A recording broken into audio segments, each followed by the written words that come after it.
I was in third grade. Spring of third grade was 1984. That year. Third grade, for those of you who don't know, they start teaching kids poetry. You learned enough language and they want you to start expressing yourself and your own ideas. So our teacher gave us an assignment that spring, and April, I think it was April, end of March, April.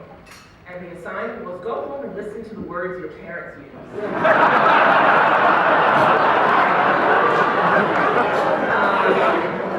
I don't know why she didn't think of this. And when you come back on Monday, we're all going to discuss the words your parents use when we get together.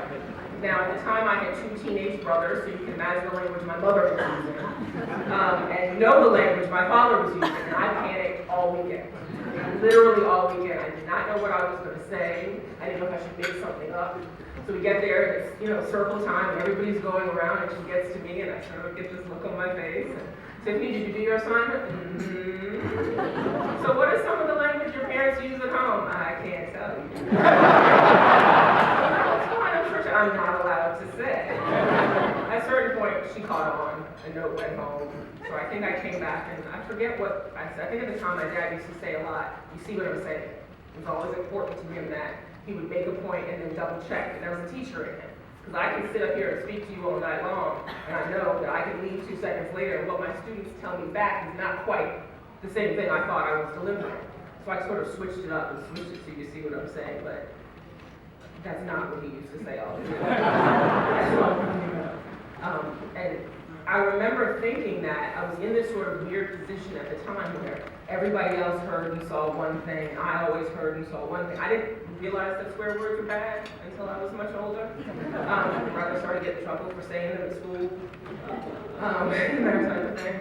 But my experience has always had this dichotomy between the coach and my dad, and they've always blended for me. So it's always been a balance between the two.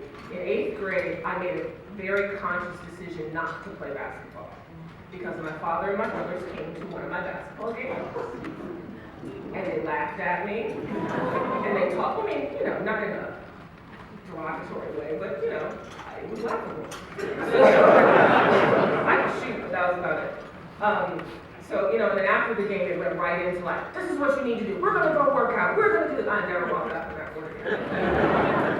Partially because I didn't want to hear it. And I had seen the way he had dealt with the people he was coaching. But I remember making a conscious decision that I needed him to be my dad. That I didn't want him to be my coach. That relationship was important to me. That I can share those experiences that you all shared with me, with him as your coach.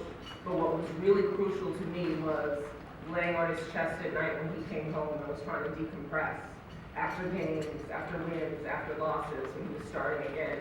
And I would fall asleep listening to him talk to you guys on the phone or watching tape. That was more important to me with him working on my skills off the court. And so it's always been this sort of balance of playing with dad versus coach. But the dad part, I'm always protective of because it's mine. I don't have to share it with anyone. And more so as his only girl, I really don't have to share that with him. Sometimes I want to. But for the most part, I'm very protective of that relationship. A few years ago, I was standing in the office at work, and a colleague comes in, and someone introduces us, and this one particular woman grew up in Syracuse, went to Syracuse. Yeah, tell me about it.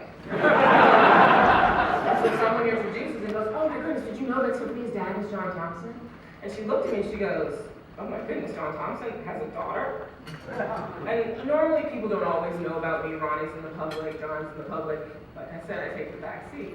And I said, yeah, I'm the daughter. People don't often know, they know my brothers. She goes, no, he's got kids. And I sort of stopped and looked at her and she goes, I just never even thought of him as a man. I'll remind you, I'm my father's daughter. So all sorts of things started firing in my head. I remember I'm at work, and I'm trying to be patient, but she saw the look change on my face. And I knew that my point was made when she saw the look change in my face. And what I said to her was, what you have to understand is I'm not a fan. This is my family. I have never attended a sporting event in my life as a fan. It's about my family. All of you, it's about my family. Win, lose, I know the players growing up. You are the big brothers, you're the uncles, not just the players on the team, but everybody. Everybody who walks through McDonough Gymnasium, you were raised in this environment where there was a balance between coach and dad because Georgetown is a family.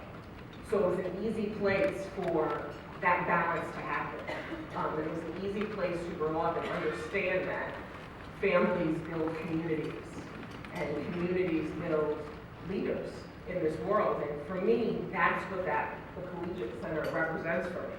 My dad talks about it having my grandfather's name on it. And to me, that's how we were raised, that you always are aware of your family at work. Your family is part of what's happening. What allowed my dad to be able to go to be your coach was family. That being said, I do want to take a minute. If your family member works at Georgetown, is employed by Georgetown, please stand up. Your father, your mother, your sister, your brother, right?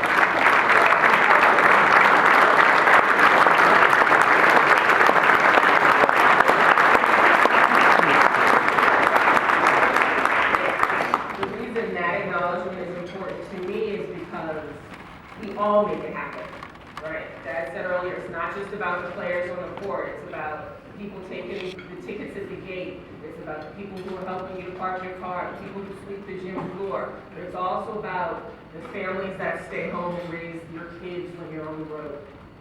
You know, it's about your families that are there supporting and cheering and understand when you're out taking care of, you know, what the world sees in front of everybody. It's about learning to balance the athlete with the family member, the athlete with the student, the coach with the dad, the coach with the mom. And for me, that's what the center represents. Because it represents Georgetown, it becomes a place where all of those things come together, and where all of those things sort of merge into one place. And that is the biggest lesson that I learned from my father, not just your coach. I think for the most, but that's most of what I think I wanted to get to tonight. If you want some extra stories that are extra juicy, please come on. I'll be polite. So he's going to speak after me, so I had to cover my bases a little bit so that he doesn't come in after me. So the biggest point I just wanted to make is that we are not fans. We are family. And that's what's special about Georgetown. That's what's special about this athletic center, and that's what's special to me about my father's legacy.